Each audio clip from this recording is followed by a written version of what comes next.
जय जगन्नाथ सिंह बाबू Odia education channel को आपको स्वागत।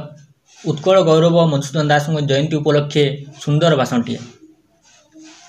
सम्माननीय सभापति महोदय, पूज्यास्पद गुरुजी गुरुमावृंद, उपस्थित भद्रमंडली तथा मंचासीन अतिथिगण एवं मोर आदरर छोट बड़ भाई और भौणी, पवित्र मधुबाबू जयंती उपलक्षे समस्त को मोर हार्दिक शुभेच्छा और शुभकामना।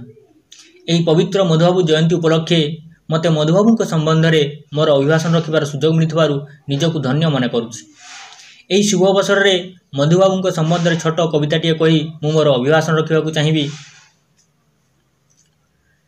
गौरवर संतान तुमे ए उत्कल भूमिर, केड़े भाग्यवान से पितामाता तुमर।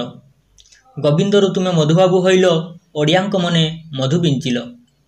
जागृतिर माध्यम थिला तुम गीत कविता, उत्कल सम्मिलनी गठन करी आनिथिल सचेतनता। बारिस्टरी थिला तुमरी पेशा, मातृभूमिर सेवा करिवा थिला तुमरी निशा। जाणु तुम जन्मतिथि को आमे अखिल दिवस रूप से चिरस्मरणीय होई रहिबो तुमे ए ओडिया माटी रे।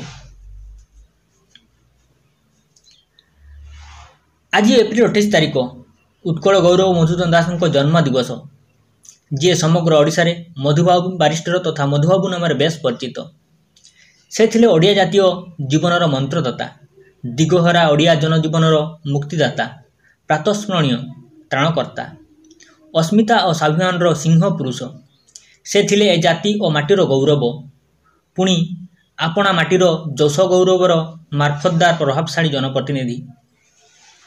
से थिले माटीर सेनापति, अदमनीय योद्धा। से उत्कल गौरव कुलबुद्ध मधुबाबू। ओडिशा एवं ओडियांको स्वार्थ रक्षा थिला तांकर जीवनर व्रत। यही जाति माटीर उत्थान पई से निजर सर्वस्व समर्पी देइथिले। प्राप्ति और अप्राप्तिर हिसाब केबे रखि नथिले। व्यक्तिगत प्राप्ति तांको पई मूल्यहीन थिला। तांको आखि केवल ओडिशा और ओडियांको उन्नतिर स्वप्न देखुथिला। तांको कान शुणुथिला ओडिशार अतीतर गौरवर गाथा। ओडिशार जश गौरव थिला तांको पई प्रेरणार उत्स। अपजस तांकु देउथिला अजस्र जंत्रणा। तांकर प्रतिटी कर्म थिला ओडिया जातीय जीवनर उत्थान पई अभिप्रेत। और वर्तमान रे भी से पाल्टिचंती ओडिया जातिर बतीघर, पथ प्रदर्शक। आज तांकर पुण्य जन्मतिथि। कुलबुद्ध मधुसूदन दास एथिले ओडिशार प्रथम ओडिया ग्राजुएट, प्रथम ओडिया बेदी यात्री, प्रथम ओडिया वकील।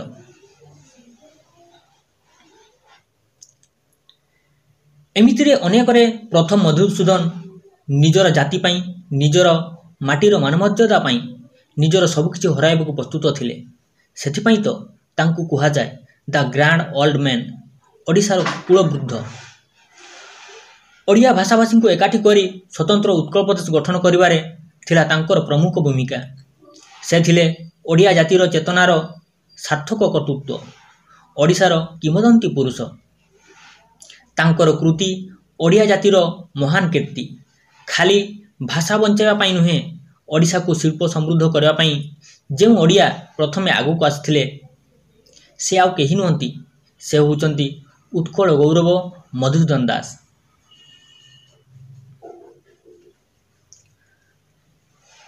अठरश 48 मसीहा एप्रिल 28 तारिख दिन कटक स्थित सत्यभामापुर नामक एक क्षुद्र ग्राम मधुबाबू जन्म। तांकर पितांक नाम चौधरी रघुनाथ दास और मातांक नाम पार्वती देवी थिला। बाल्यकाल तांकर नाम थिला गोविंद वल्लभ। रेवेन्सा कॉलेजिएट स्कूल रे मैट्रिक एवं परे कलिकता जाई उच्च शिक्षा ग्रहण करथिले। किंतु यह तांको पई एते सहज नथिला। आर्थिक समस्या हेतु से निजको ख्रीष्टियान धर्म को परिवर्तन करी गोविंद वल्लभरू होइथिले मधुसूदन दास। से कहूथिले ओडिया जाति को आगो को नबाकु हेले जणे ओडिया को निश्चित भावे उच्च शिक्षित हेबाकु पड़िबो। एवं विभिन्न संघर्ष परे से होई पारथिले ओडिशार प्रथम ओडिया ग्राजुएट, प्रथम ओडिया एमए, प्रथम ओडिया बिलात यात्री, प्रथम ओडिया वकील तथा प्रथम ओडिया शिक्षित स्वाधीनता संग्रामी। ओडिशार स्वाभिमान को बंचाइबा पाई ओडिशा प्रदेश गठनर आवश्यकता थिला। तेणु से 1882 रे उत्कल सभा स्थापन एवं 1903 रे उत्कल सम्मिलनी गठन करथिले। ओडिया जाति भाषा और साहित्यर विकास तांकर प्रधान लक्ष्य थिला।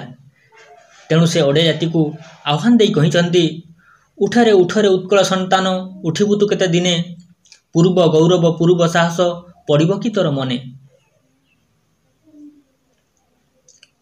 1930 ଓ 1931 ମସିହାରେ ଲଣ୍ଡନ ସ୍ଥିତ ଗୋଲଟେବୁଲ ବୈଠକରେ ସେ ବିଖଣ୍ଡିତ, ବିଭାଜିତ ତଥା ନିଷ୍ପେଷିତ ଓଡ଼ିଆ ଜାତିର କଷ୍ଟକୁ ଉପସ୍ଥାପିତ କରି ସ୍ୱତନ୍ତ୍ର ଉତ୍କଳ ପ୍ରଦେଶ ଗଠନ କରିବାକୁ ଦାବି ରଖିଥିଲେ ଏବଂ ଏହା ଗ୍ରହଣଯୋଗ୍ୟ ମଧ୍ୟ ହୋଇଥିଲା।